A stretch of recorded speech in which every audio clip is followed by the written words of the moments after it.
వైశాఖ పురాణం 10వ అధ్యాయం. దక్ష యజ్ఞనాశం కామదహనము.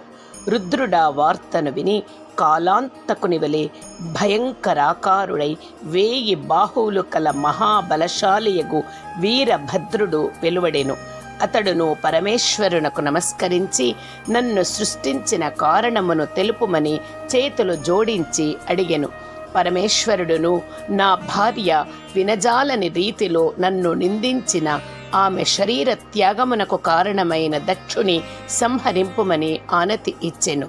భూత సంఘములను వీరభద్రుని వెంట పొండని పంపెను.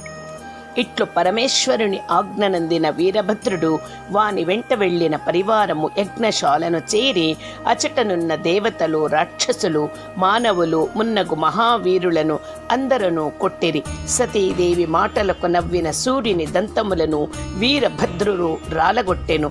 సతీదేవి మాటను, సతీదేవిని పరిహసించుచు నెవరు ఏ అవయవమును సవరించుకొనిరో వారి ఆ అవయవమును వీరభద్రుడు నాశము గావించెను. దక్షుని శిరమును ఖండింపవలెనని వీరభద్రుడు ప్రయత్నించెను. కానీ ముని మంత్ర రక్షితమగు వాని శిరస్సును ఖండింపలేకపోయెను. పరమేశ్వరుడా విషయమును గ్రహించి తానే స్వయముగా దక్షుని శిరమును ఖండించెను. ఈ విధముగా వీరభద్రుడు, శివుడు వారి పరివారము యజ్ఞశాలలోని వారిని భంగపరిచి తమ వారితో కలిసి కైలాసమునకు మరలిపోయిరి. యజ్ఞశాలలోని మిగిలిన వారు బ్రహ్మ వద్దకు వెళ్ళి శరణు వేడిరి. బ్రహ్మయు వారితో కలిసి కైలాసమునకు పోయెను. రుద్రుని వివిధ రీతులలో నూరడించెను, స్తుతించెను. శివుని సమాధానపరిచి శివునితో కలిసి యజ్ఞశాలకు వెళ్ళెను. యజ్ఞశాలలో మరణించిన వారినందరినీ శివుని ప్రార్థించి అతని చేతనే బ్రతికింపచేసెను. శివుడును దక్షుని అవినయమునకు శిక్షగా బ్రహ్మ ప్రార్థనకు గుర్తుగా దక్షునకు మేక ముఖమునమర్చి బ్రతికించెను. మరియు మేక గడ్డమును తెచ్చి భృగు మహర్షికి అమర్చెను. సూర్యునికి దంతముల నీయలేదు, కానీ వానికి పిండిని తిననట్టు శక్తిని మాత్రమిచ్చెను. అవయవములను పోగొట్టుకున్న వారికి ఆ అవయవములనిచ్చెను, కొందరికి ఇయ్యలేదు. యజ్ఞశాల ఈ విధముగా శివ బ్రహ్మల వలన పునర్జన్మనొందెను. యజ్ఞశాలలోని వారు శివుని ప్రార్థించిరి. యజ్ఞమును మరలా చేసి పూర్తి చేసిరి. యజ్ఞాంతమున అందరును తమ తమ స్థానములకు పోయిరి. శివుడును భార్యా వియోగమున దుఃఖితుడై గంగా తీరమున పున్నాగ వృక్షము క్రింద తపమాచరించుకొనుచుండెను. దక్షుని కుమార్తెయగు సతీదేవి శరీరమును విడిచి మేనా హిమాచలము పుత్రికగా పుట్టి పెరుగుచుండును. ఈ సమయమున తారకుడను రాక్షసుడు తీవ్ర తపము ఆచరించి బ్రహ్మను మెప్పించెను. శివుని పుత్రుని వలన తప్ప మరెవ్వరి వలన మరణము లేకుండానట్లు వరములను పొందెను. పరమేశ్వరునికి భార్యయే లేదు, పుత్రుడెట్లు కలుగును? కావున నేను అవ్యధుడను, నన్ను చంపువారెవరునూ లేరని తారకుడు తలచెను. వరగర్వితుడై సర్వలోకములను సర్వదేవతలను బాధింపసాగెను. దేవతలను తన గృహముల నూడ్చుటకును దేవతా స్త్రీలను దాసీలగును నియమించెను. దేవతలను బహువిధములుగా బాధించుచుండె. దేవతలు వాని వలన బాధలను భరింపజాలక బ్రహ్మ వద్దకు పోయి తమను రక్షింపుమని బహువిధములుగా ప్రార్థించిరి. బ్రహ్మయ్యను వారి మాటలను విని ఇట్లు పలికెను: దేవతలారా, నేను తారకునకు రుద్రపుత్రుని విడిచి ఎవరు నిన్ను గెలువచాలరని వరమిచ్చిన మాట నిజము. రుద్ర పత్నియగు సతీదేవి దక్షుని యజ్ఞశాలలో శరీరమును విడిచినది. ఆమె ఎప్పుడు హిమవంతుని కుమార్తె పార్వతీ అను పేరుతో పెరుగుచున్నది. రుద్రుడును హిమాలయ ప్రాంతమున తపము చేసుకునిచున్నాడు. కావున మీరు పరమేశ్వరుడు పార్వతితో కలియునట్టి విధానము ఆలోచింపమడని వారికి తగిన ఉపాయమును సూచించెను. వారిని ఊరడించి పంపెను. దేవతలందరూ ఇంద్రుని ఇంట సమావేశమైరి. బృహస్పతితో ఆలోచించిన ఇంద్రుడును నారదుని మన్మథుని స్మరించెను.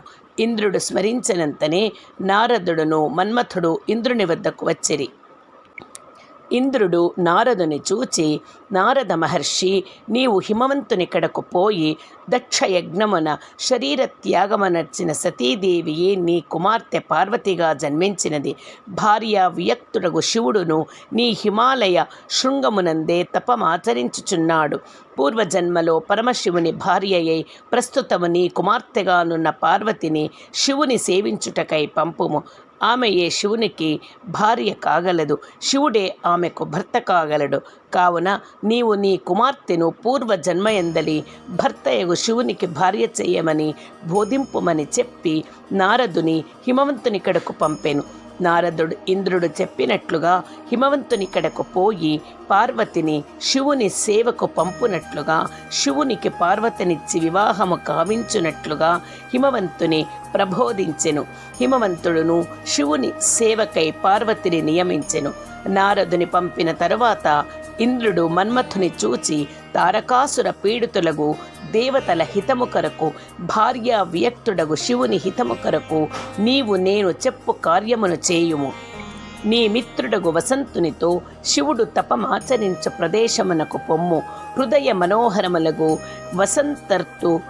వసంతరుతు శోభలను ప్రవర్తింపచేయుము. పార్వతి శివునకు సన్నిహితురాలైనప్పుడు నీవు మోహ బాణములను ప్రయోగింపుము. శివ పార్వతులకు పరస్పర అనురాగము కలిగి వారిద్దరికి సమాగమ ఏర్పడినచో రుద్రపుత్రుడు జన్మించి తారకాసుర వధ జరుగును. దేవతలకు పరపీడనము పోవును.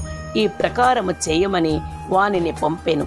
మన్మథుడును ఇంద్రుని ఆజ్ఞను పాటించి మిత్రుడగు వసంతునితో భార్యగు రతీదేవితోనూ మలయా నిలాది పరివారముతోనూ శివుడున్న తపోభూమికి పోయెను. ఆ కాలమున వసంతకాలము ఆ ప్రాంతమున విజృంభించెను. ఆ ప్రాంతమంతయును బహువిధ పుష్ప సమృద్ధము మలయానిల బహుళము అయ్యెను. ఆ సమయమున తనకు పూజా పుష్పములు మున్నగు వానిని సమర్పింపవచ్చిన పార్వతితో శివుడు సంభాషించుచుండెను.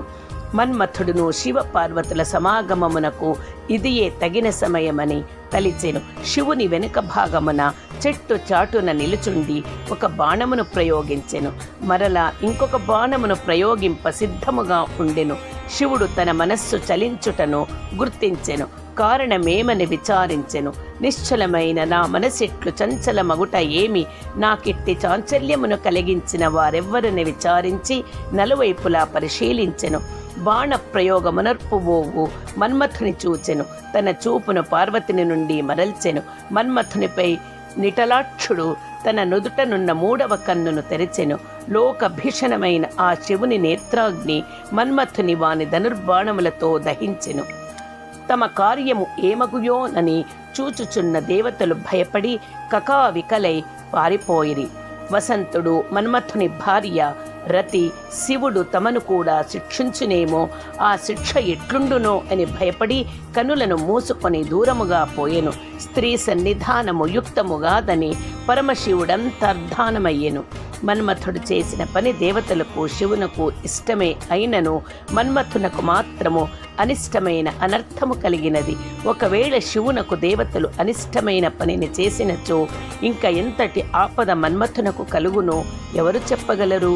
కావున శృతకీర్తి మహారాజు ఇక్ష్వాకు వంశవాహుడైన హేమాంగదుడు సత్పురుషులకు అనిష్టుడే అగును.